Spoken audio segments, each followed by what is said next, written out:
Hi, and welcome to Webinar Wednesday. This week's presentation features Carter Groome, First Health Advisory CEO, and Tom Finn, Medigate's Director of Market Development. Carter and Tom will discuss the not-so-obvious capability deficits that are increasingly connected care delivery risks. Webinar Wednesday would like to thank our sponsor, Medigate. Medigate is the industry's first and leading dedicated medical device security and asset management platform, enabling providers to deliver secure, connected care. Medigate fuses the knowledge and understanding of medical workflow and device identity and protocols with the reality of today's cybersecurity threats. With Medigate, hospital networks can safely operate all medical devices on their networks, enabling deployment of existing and new devices to patients while ensuring privacy and safety. For more information, please visit medigate.io. A few announcements before we get started. Please join us for continuing education, networking, and vendor engagement opportunities at our HTM Mixer coming up on September 9th and 10th in Kansas City. Please visit htmmixer.com for details, registration, and our steps to a safe and clean meeting environment. While you're there, please make sure to sign up for our newsletter so you'll always have the most up-to-date information. Let's give one lucky attendee the opportunity to win a fun Webinar Wednesday t-shirt by answering the following question. Medigate's sales office is located in what city and state? You can find the answer by visiting our sponsor's website. Please use the questions feature on the GoToWebinar dashboard to submit your answer. As always, today's webinar is eligible for one continuing education credit from the ACI. You can obtain your certificate by completing the post-webinar survey. More details on this at the end of today's webinar. We'll wrap up today with a live Q&A. You can submit your questions at any time by using the questions feature on the webinar dashboard. As I mentioned earlier, our speakers today are Carter Groome and Thomas Finn. Tom, you may begin whenever you're ready. Thanks a lot, Jennifer, and welcome everyone. Again, Tom Finn here, Director of Business Development. I'm joined by my friend Carter Groome, CEO of First Health Advisory. Just by way of getting started, just a little bit about what we do in our own words. Briefly, Medigate is a healthcare dedicated, which is important, healthcare dedicated security and operational analytics company. On the security side, we protect our clients from the vulnerabilities posed by the assets connected to their networks. On the operations side, we quickly deliver a dynamic, data-rich, risk-scored inventory where the underlying data themselves and/or their derivative insights dramatically improve workflows across what we see as a rapidly converging and expanding ecosystem. The point here is that live risk-scored data foundation needs to be as relevant to security professionals as it is to biomed, clinical engineering, and now the supply chain and financial interests of the organization as well. Carter, why don't you go ahead and give us a little bit on First Health and help us kick off here. Yeah, thanks, Tom, and Jennifer, thank you for hosting us, and thank you to everybody that's out there that I can't see that I wish we could see in person. We will soon, for sure. First Health Advisory, we are clinical asset risk specialists. We work closely with IT, security, network, governance, and compliance teams exclusively in the healthcare setting. But most importantly, and what makes us different is our HTM background and understanding clinical engineering biomed's role in enterprise risk. It's just so foundational to how you mitigate vulnerabilities, how you address life cycle process, how you find efficiencies in your workflow, and really the overall context of what controls and treatment plans will place on your team in the clinical departments that you serve, the providers that you serve, and ultimately the patients that you serve. Just one note on our catchy title. Tom and I, titled it Unforced Errors. And what we're really saying here is, what are the things you need to be thinking about, planning for, or utilizing as it relates to asset orchestration and risk management right now? What are those actions that will bring more efficiency, maturity, and capability into not just your department in HTM, your CMMS platform, but the enterprise as a whole? And so I'll turn it back over to Tom. Great. So let's go ahead and get started by pointing out something that I think should be obvious at this stage of the game. The secure management of connected health, the operational leverage that is required to pull that off, means that the barriers responsible for these three traditional siloed areas of operations have got to come down. While the systems and tools used by these three groups are separate and the workflows are different, relevant cuts of the underlying data should be consistent. For example, CMMS used by biomed and clinical engineering is largely disconnected from the assets it is designed to manage. It's a static inventory system that relies on manual data entry, and so it's incomplete and the data it holds are rarely up to date. But that problem is being fixed. That capability now exists. Recent advances are providing CMMS with live data-rich connections. That's a huge step forward, but if you suspend your disbelief and trust that a comprehensive dynamic CMMS can be achieved, then why wouldn't CMDB-driven ITAM and ITSM systems hold the same relevant cuts of information? Why wouldn't the results of triggered workflows or work orders in each system update the other? And given recent advances in asset utilization data capture, a big area of new capability, by the way, why wouldn't that knowledge be made available to supply chain and procurement when the replenishment hooks already exist in the CMMS? It's not so much that everyone should be singing from the same sheet of music, as they say, although that's a good way of putting it, but there needs to be harmony. Because that's operational leverage, and that's what's required if an integrated, scalable approach to asset management and cybersecurity is going to be achieved. I think a great takeaway here, to the extent that you may doubt the level of synergy that needs to exist here in bringing down these three silos, is essentially what's being provided now in support of an integrated approach to cybersecurity and asset management, is a real-time view of capacity and a real-time view of demand, as utilization is an excellent expression of demand.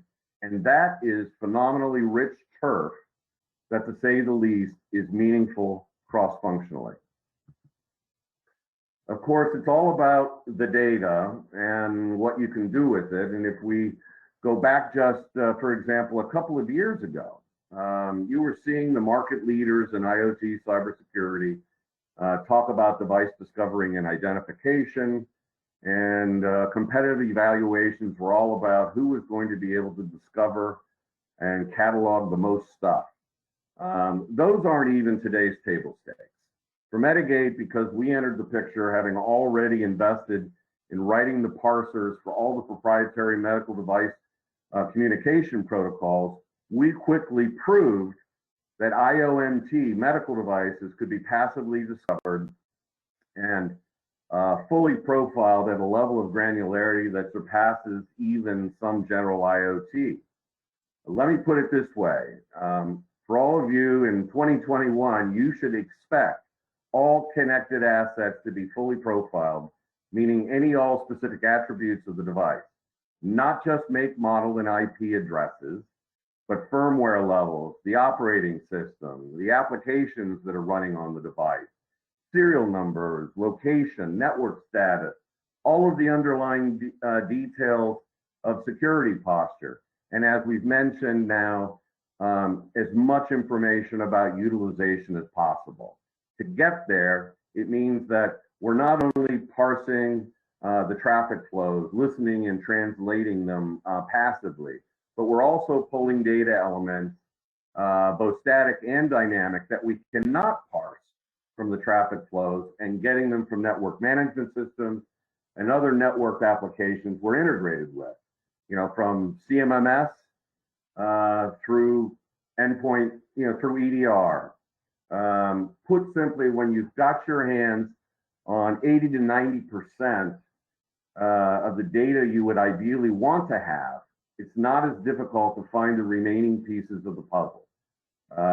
In fact, you learn how and where to look for them when you have experience from an implementation perspective. Even better, when you have as much this kind of information on a per asset basis, you can continuously and accurately enrich each asset profile based on matching back to research that is being conducted offline. And this is a big deal, to be clear about this, and this is where a healthcare dedicated focus is important. We have the luxury of going ahead and doing the research required to understand, for example, what the device's operating requirements are, including authorized internal and external connection types, which allows us, again, to act as a real-time monitor. Why is this important? It's about automation. You can not only eliminate outdated manual routines, but you can deliver game-changing automation that frees up staff for more meaningful activities, more meaningful work, and drive even further leverage via what frankly is a natural convergence that I mentioned that we're already seeing taking place, a convergence between workflows. When you know the right details of the device, then correlating existing vulnerabilities or newly published threats to the potentially affected assets in your landscape becomes automatic, as is generating the appropriate remediation instructions. That's a big step forward. When you know what the device is, where it's located, how it's being used, and when it's being used, you can write rules that say when this infusion pump is dropped and stopped infusing and its status has remained idle, let's say for more than a few hours, then send an alert to our distribution and nursing staff handling that area of the hospital to move the device into a restaging area.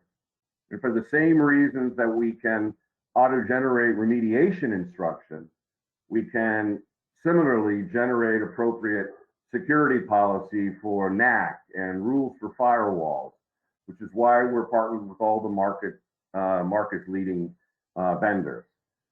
Taking security visibility and closing the loop on enforcement with many of the steps automated is a huge step forward. And Carter, I know you've got a lot of experience with this. Have you got some additional comments? Yeah,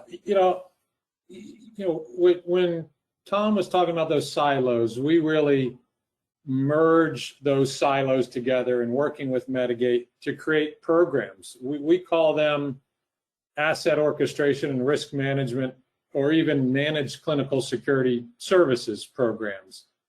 And so when Tom talks about the data, if you want to jump back a screen, in those programs, yeah, data is the foundation for everything. How you're obtaining it, how you're validating its accuracy, how you're integrating it, and ultimately how you're deriving value from this information that HTM has never really had at its fingertips in the past. And so as you enrich these platforms, that would be on the next slide here, Tom, I'll lead you in.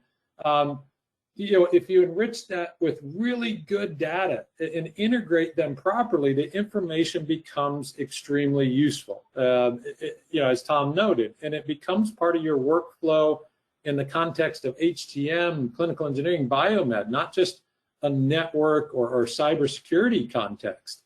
And so it's just even more important as the delivery of care becomes more virtualized, telemonitored, even mobile in locations outside of the traditional healthcare campus. You're essentially operating in a borderless environment of care. and you still have to figure out how to manage and protect those devices. You know, so if you can do that well, there's great opportunities for efficiency in many areas of your operations. And I know we won't touch every one of them here, but I call that having asset agility. The better information you have, the better decisions you can make in a more timely and agile manner. Exactly. The more security visibility you have, you know, the more robust, the more flexible and adaptable your security controls can be, and they need to be, especially given the dissolving perimeter that you're talking about. I know that you like this slide as much as I do. It's a view of what we see as a converged ecosystem where Medigate, and this is important, is bidirectionally integrated and synced with most everything that you see here. From making sure IT and clinical engineering, biomed workflows are harmonized, and, you know, meaning that all held system or application inventories, you know, spanning CMDB-based ITAM and ITSM and CMMS share the same common data foundation, to pulling and pushing data from and to agent-based EDR, to providing VM administrators, vulnerability management administrators, finally, a way to conduct identity-based scanning, to, again, as I mentioned, closing the loop on security enforcement mechanisms. It's not just possible. It's not a pipe dream. All of the things that we're talking about here today are fully operationalized. In fact, to give you some indication of the maturity level in some of these integrations, they're basically self-serve. But going beyond that, bringing them to life, of course, in your environment, making it work right, requires a expertise and collaboration, participation cross-functionally to make sure that everyone's needs are addressed. So Carter, you know from experience that the integrations discussed here are not only possible, but rapidly achievable. So I'm going to stop right there and encourage you, going back to our title, not just to talk about the capabilities that are needed, but what you need to make sure you do once you have those capabilities. That's where the business value ultimately gets driven home, and the opportunities here, as I mentioned, given a real-time view of capacity and demand, are rich. So with that, Carter, why don't you take it from here, and if you want to stay on the slide here for a second, I will. If you want to move on, I'll do that as well. Stay for 1 second, because I do have a comment, and it does feed into what I'll talk about next. If this slide had even more room, we would put in there CMDB, and we'd put in there ERP integration, which are also meaningful integrations, and I'll talk a little bit about that here today. But in our view, and probably the most important, is that CMMS integration, right? And you're taking all of the information from all those other boxes, putting it into CMMS, making sure it's as clean as possible. And it's work for sure, but it's the outcome of that work and effort is extremely valuable. And so that's what I wanted to say on this slide, Tom, if you want to jump to the next.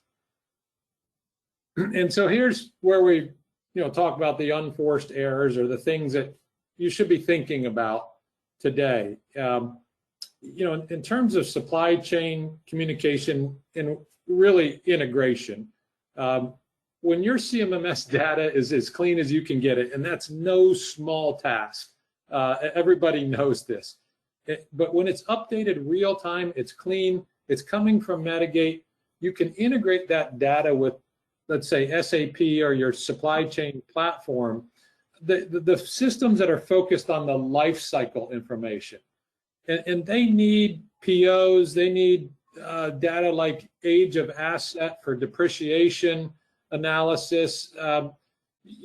Oftentimes that information's missing in the supply chain platforms, and so you can get that with good integration between the CMMS and the supply chain information that comes from Medigate.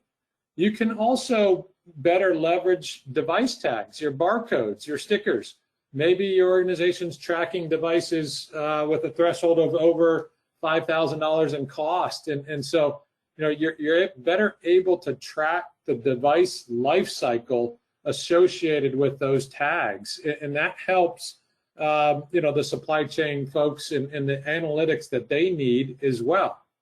When you're integrating that database, you might also need to retag assets. I think about battery management. This is always a nightmare in HTM. I'm not telling you anything you don't know, but these are the things, as you have better information, better analytics on this, it's going to improve your processes around tagging. You can also pull data from the CMMS and begin to align purchase information, cost data, and fill in the blanks on the supply chain side. So this integration is becoming more and more important as we talk about utilization of assets and understanding how the life cycle elements fit into this, including staffing and scheduling. When you're accounting for the utilization of an asset, so are you booking CMs and PMs around utilization? That's something that we're seeing a lot of our clients start to do. Understanding the ideal ratios that give you enough FTEs, enough resources to do those CMs and PMs. And if your inventory is really accurate and you're getting updates real time, and there's a good chance you've got more devices than you thought you had if, before you had a tool like Medigate, you can leverage this information for budgeting asks. You can ask for more help and have the analytics, have the data behind it to ask for more resources on your team. Other things to consider as you get this data on the assets, their behaviors, and ultimately how they're being utilized are, those assets being redispersed or balanced so they're being run at capacity or near capacity. And how do you sort of correlate that utilization to support replacement recommendations? How do you take the useful life knowledge that you have, your CMs, how do you factor in security controls if needed, and build a business case for replacement? Having that information is really powerful when you're looking to do that.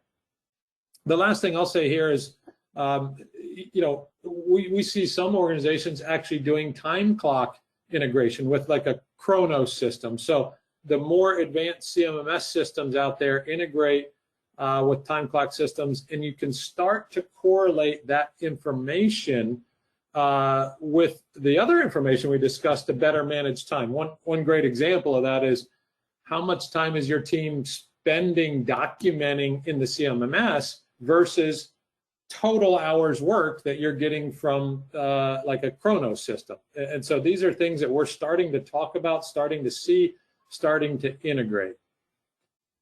So if we go to the next slide then, Tom, and we start to look at another area that you should be really considering, and that's the CMMS CMDB synchronization, and how you're integrating that information, for just the betterment of the enterprise view of assets. And so we think about, again, utilizing the tools that are available to you today and how you track work orders, performance, and goal indicators, and really get to the understanding of the effort required to do specific tasks. And incident response is just a great area to look at right now. It's just so much on everybody's minds in the current environment. But if there's an incident related to a device that's not in the CMDB, no one basically would know that it was on a medical device. And so they don't know to call Biomed, they don't know to call HTM, and this causes all kinds of issues, as you know and live every day. And when your CMMS is synced to that CMDB, it's going to pick up those devices as well, and it's going to really help with your mean times. Just having that information is really helpful, as it's always asked for, right? You know, what are your mean time scores? But you might not have it. Now you can provide this information in all the detail that's really required for this.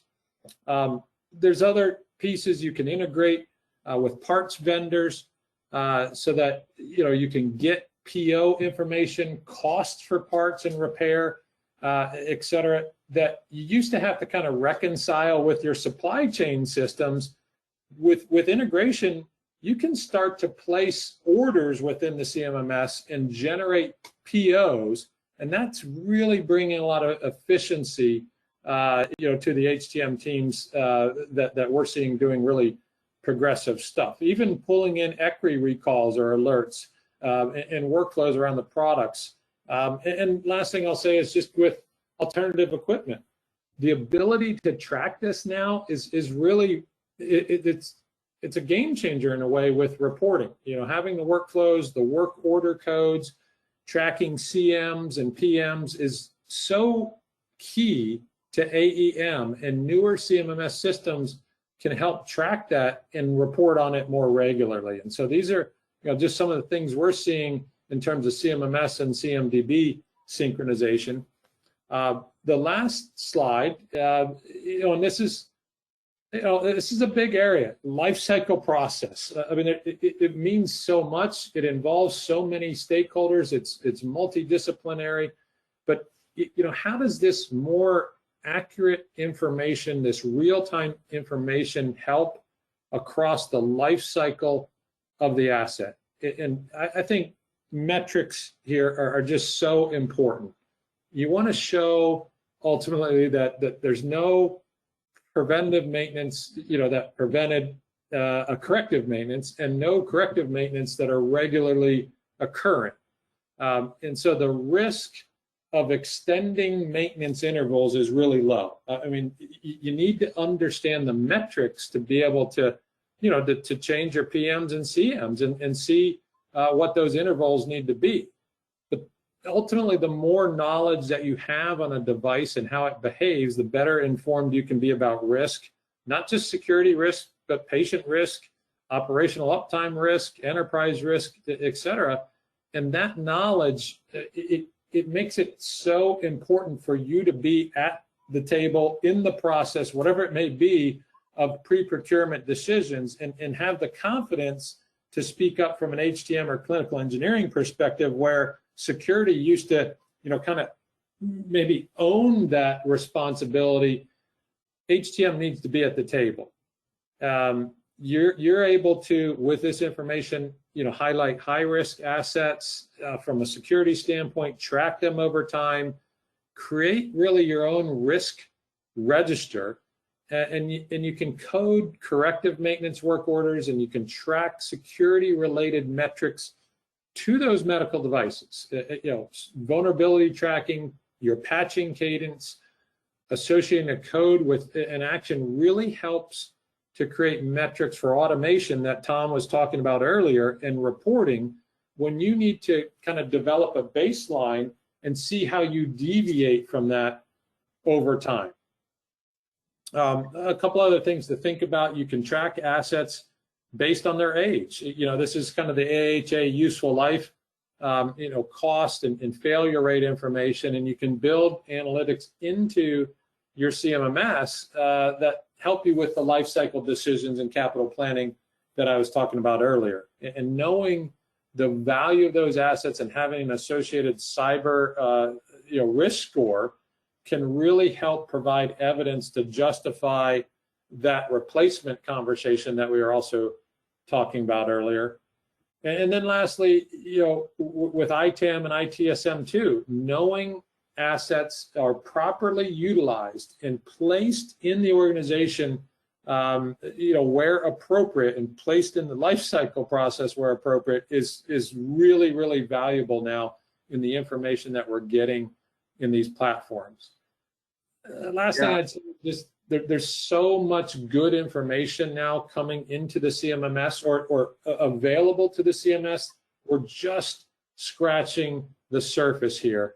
And the more information you have, the more intel you have, the better decisions you can make. That's really the thought I want to leave you with.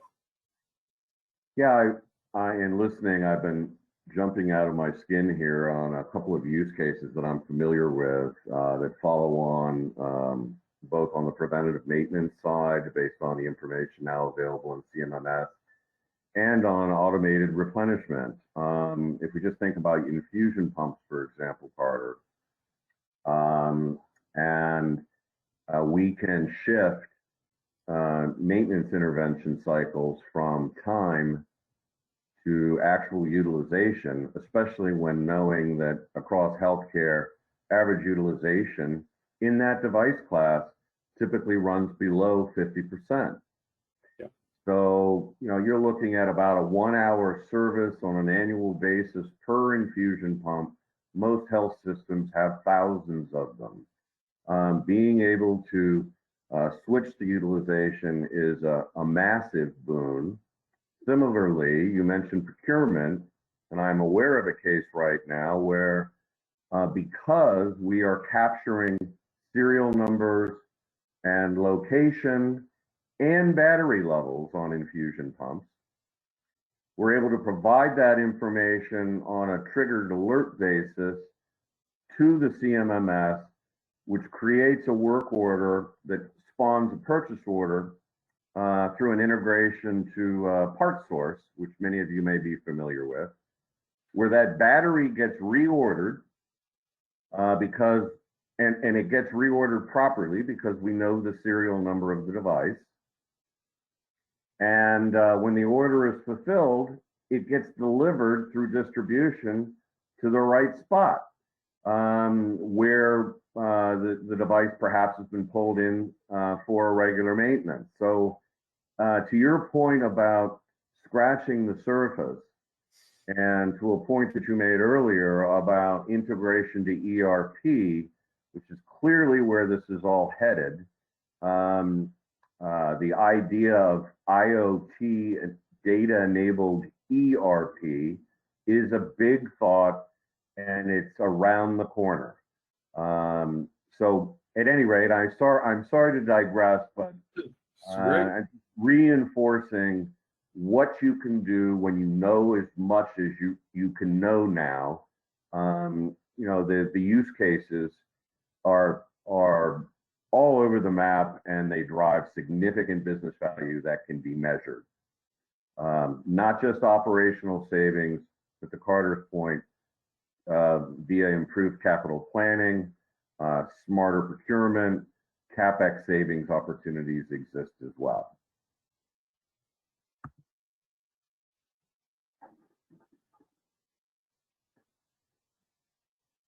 So Carter, do you want to talk in terms of the services? Yeah, and I think in the beginning I kind of overviewed sort of the programs that we're helping organizations either manage or collaborate on. A lot of folks are building teams within HTM to address the technology advances, the data and information that's coming in to allow for greater efficiency.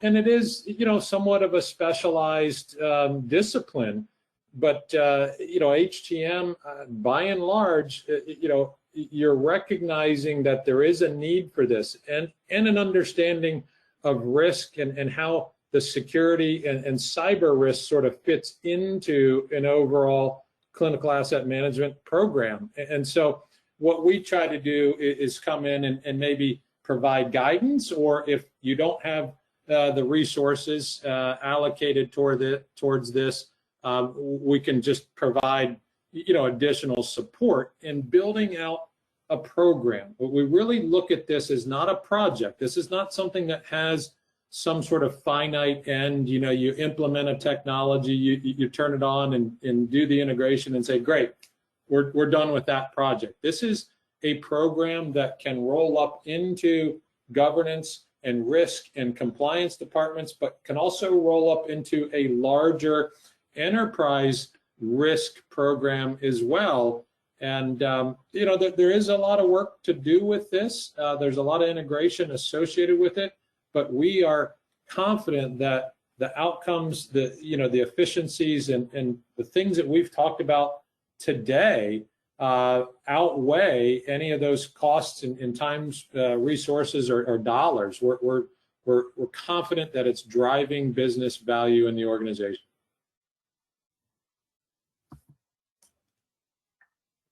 So the First Health Medigate Better Together story, Carter, is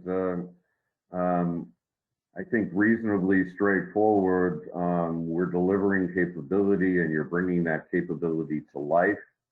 The fact that our organizations are exclusively dedicated to healthcare, of course, is highly significant for all kinds of reasons. You know, beginning with the nuances of discovering and managing devices that are on clinical networks that are connected to patients. I'm particularly proud to give you a plug with regard to the success that you all have had with large health systems in particular, which I know you treat very much incrementally in terms of how you roll out services to make sure that it gets done properly on a facility by facility basis, because they're not all created equal, as they say. From Medigate's perspective, we're particularly proud of having been selected best in class. Most of you are likely familiar with that award. That's a distinction that we are particularly proud of. And I would say, given the success that we've had in the marketplace, we continue to learn and build our knowledge base out in ways that drive value back very directly to our existing clients, and of course our new clients benefit as well. I'm not sure exactly what the count is right now, but we are installed in more than 500 locations, and we have more than 8 million devices essentially under management in conjunction with our clients. So from especially in terms of correlating newly published threats and being able to do things like I mentioned, generating remediation instructions automatically. I mean, we are sitting on the information pile that allows us to build out these expert systems, and it's making a difference. Yeah, and I would just add, you know, that information pile that Tom talks about it's really the heartbeat of our programs. And when we talk about visibility and vulnerability information, it's coming from this technology, from the Medigate technology, and it's just so essential in all the things that we do to put around that, the governance, the process, the workflows, understanding who's responsible, who has accountability for what is all part of the programs, but you need that information to make decisions. Otherwise, those decisions are just ill-informed. And so it's just essential to what we do and our approach. And, you know, it's a little bit different from a traditional kind of security or risk management firm. We have to have that HTM knowledge to really, you know, create a holistic program. And what we try to do is bring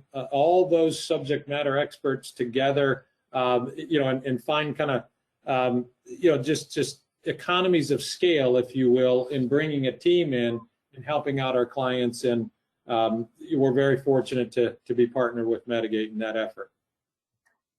Are you seeing, Carter, as an aside here, which may be of interest to our audience, any pickup on the managed services front or hybrid approaches, for example, that are emerging? Yeah, unequivocally. There's an absolute appetite for what we'll call a managed clinical security services program, which encompasses all the things that we've talked about. You know, or let's say an HTM team has one individual in their entire department that's responsible for this, and they're overwhelmed. They're trying to do so many things, so we come and support that team, and we call it kind of a collaborative managed service, if you will. But there's a great appetite for this type of initiative, and if organizations are kind of on the fence and they don't know what to do or where to start, we'd love to kind of share and compare notes with what other organizations are starting to do to build maturity and capability into these programs. Well, with that, I think what we'll do is go ahead and take your questions. Jennifer, I'll hand it back to you. Thank you, Carter and Tom, for a great presentation. As a reminder to our audience, if you have a question for our presenters, please use the questions feature on your GoToWebinar dashboard. We do have a few questions that have come in, and we'll start with those. The first one, Carter, is for you. Okay. Which departments are the catalysts behind most of your IoT projects? Is it clinical engineering leadership or IT security? Great question. I think the first thing I'll say is, we're seeing a trend where HTM departments are starting to sort of report into the structure of IT.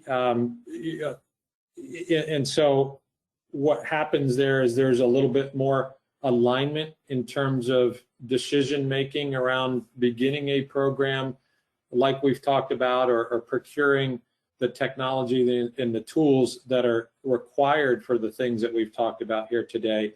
But I would say it's probably in the range of 50-50. Sometimes we're working with the HTM and clinical engineering departments, and their motivation is, let me get a really good inventory and let me get visibility, and then we can start on sort of the vulnerability side of it and integrating what security and network and IT teams need to know. And then other organizations are really progressive on the security side, and they want the tool just for overall vulnerability management purposes. And HTM sort of comes in and starts to find out, wow, you're getting a better inventory than what I've ever had. Let me start to get involved. And so our goal as an organization is to bring all of those stakeholders together and make sure they understand what the path forward is and the roadmap is to utilizing these tools and building a program. Great, thank you so much, Carter. Our next question is for Tom. At the risk of a Medigate commercial, what should we as health systems be looking for when evaluating competitive solutions? Well, we spend a great deal of time talking about data as the foundation, and so it's very difficult for me to get away from looking for superior data quality as carrying a significant amount of weight in any evaluation that you conduct. Make sure that you're not running a fire drill through a POV with competitors that are working towards delivering you a terrific snapshot. Make sure that you are getting a dynamic, moving picture, because otherwise, well, that would be an unforced error, as they say. It needs the data need to be live, and I would stress very heavily here that because so much of the information that isn't necessarily parsed passively on the IONT side, for example, from the traffic flows, is coming from other installed systems. Evaluate the integration, the integrations to other systems that are being promoted. They're not all equal. Suggesting, for example, that because you have an API and another system player has an API, that the data exchange represents a high value integration is simply false. Be looking for meaningfully value engineered integration.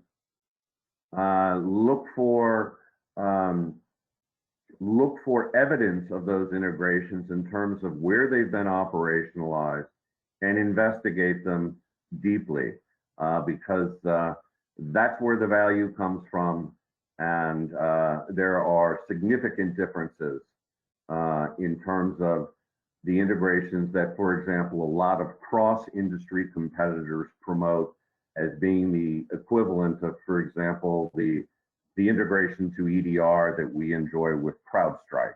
That is a very powerful value-added integration. It's a game changer, and you need to be aware of things like that in your evaluation. Thank you, Tom. This one, back to Carter.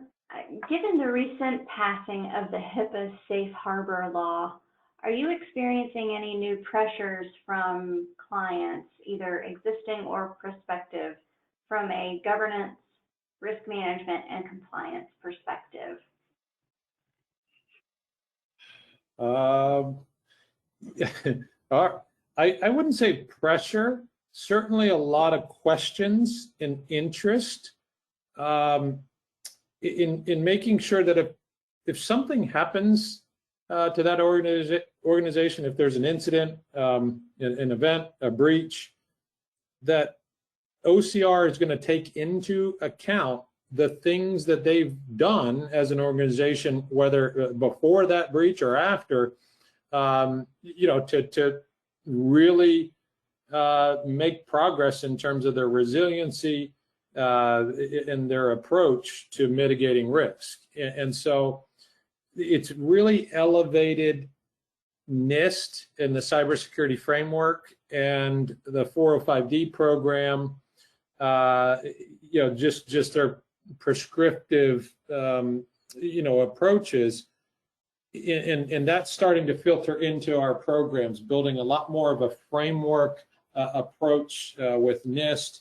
And, I think, ultimately, if there is a breach or a corrective action, if you're following some of those, what we'll call best practices, leading practices, it's certainly going to help. And then I think the last thing I, might say, and it's just my personal opinion, that at some point our industry is going to need an incentive for less, let's say, fortunate or endowed organizations that just don't have the budget to invest in cyber, invest in security, invest in risk mitigation approaches that are required to protect the organizations, their balance sheets, and their patients. And so I think these types of things, safe harbor, some of the executive orders we've seen, NIST, 405D, I'm hoping will lead to some level of let's call it government investment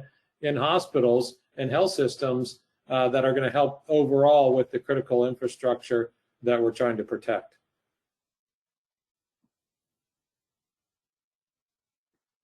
Thank you. Our next question is, can some examples be given of how biomed engineers play a part in this whole cybersecurity and risk management landscape? Carter, why don't you go ahead and take that?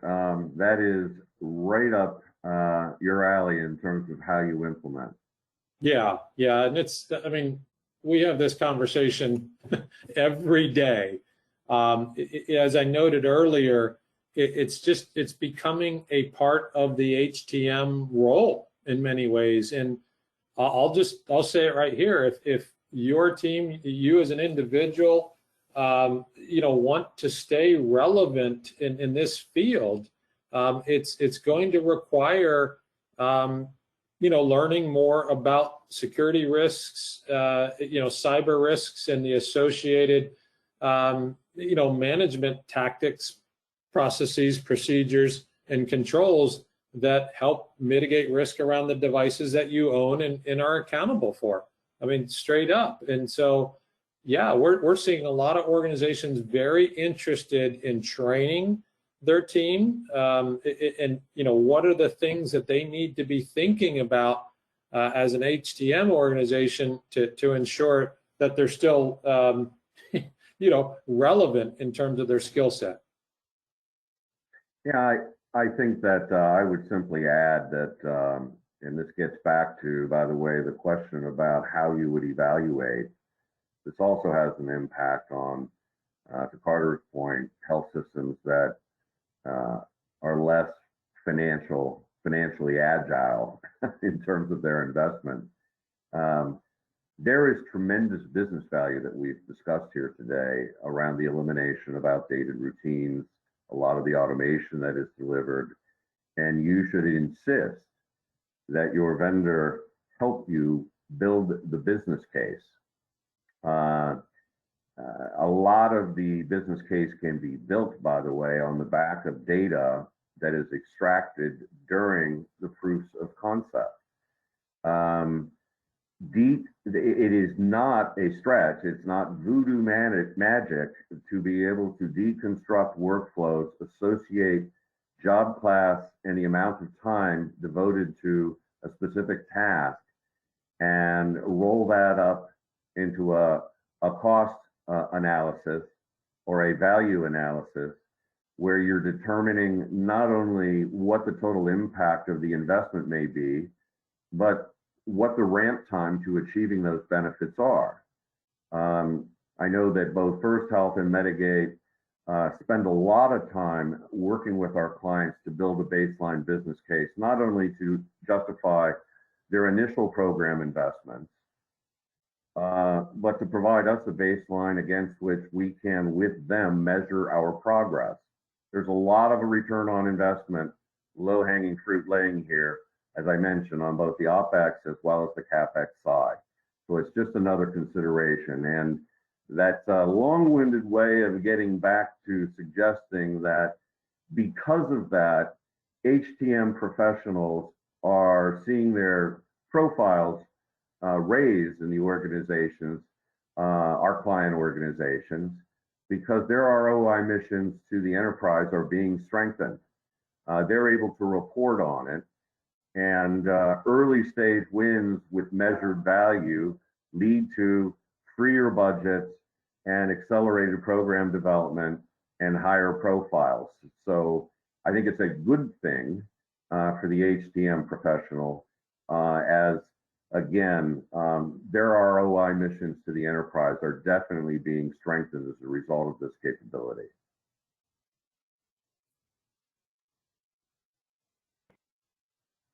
All right, our next question is for Tom. You placed some emphasis on the value of utilization data now being captured. Can you talk a little about use cases? Well, yes. In the interest of time, I will say that when you start to look at, when you have at your fingertips, not just how a device is being utilized, but its location, when it's being utilized, in other words, its status, all kinds of wonderful things can start to happen in terms of preventive maintenance optimization, as an example.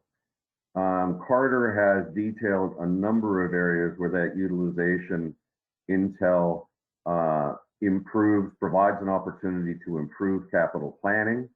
I would go a step further and say, again, tracking utilization data means that on the front end, when you're negotiating SLAs with suppliers, you can finally do so with some knowledge that you can enforce them, because you're seeing performance information, at how things are sorting out, and finally have some leverage.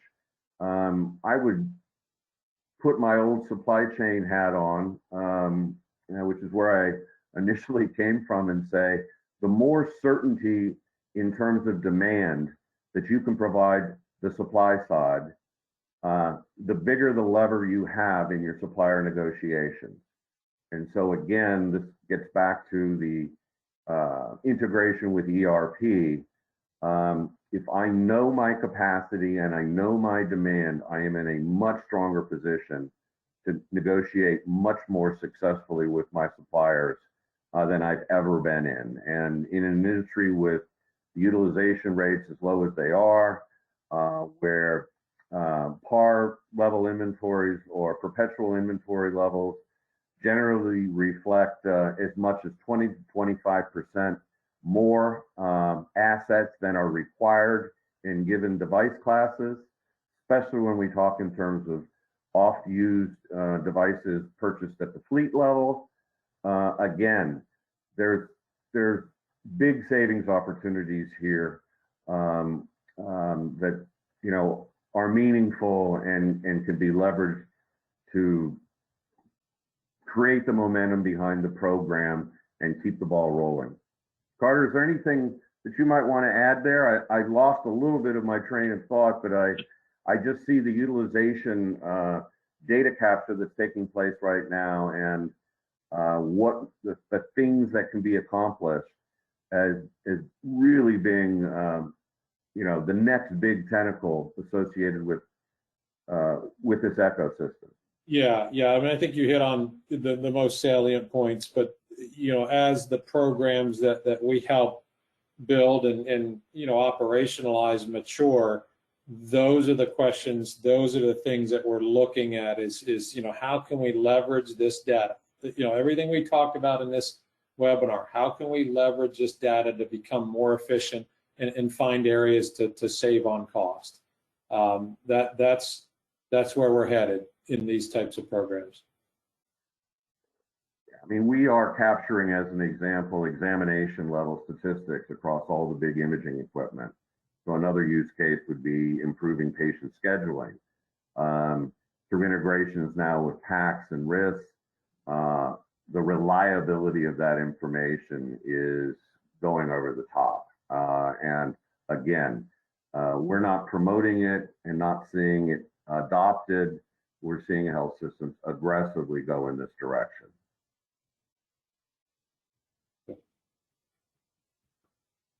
Thank you, Tom and Carter, for your time today and for a great presentation. I'd like to thank everyone in the audience to visit today's sponsor to learn more about the products and services they provide to our industry.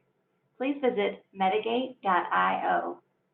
A quick reminder that you can obtain your continuing education certificate by completing the post-webinar survey.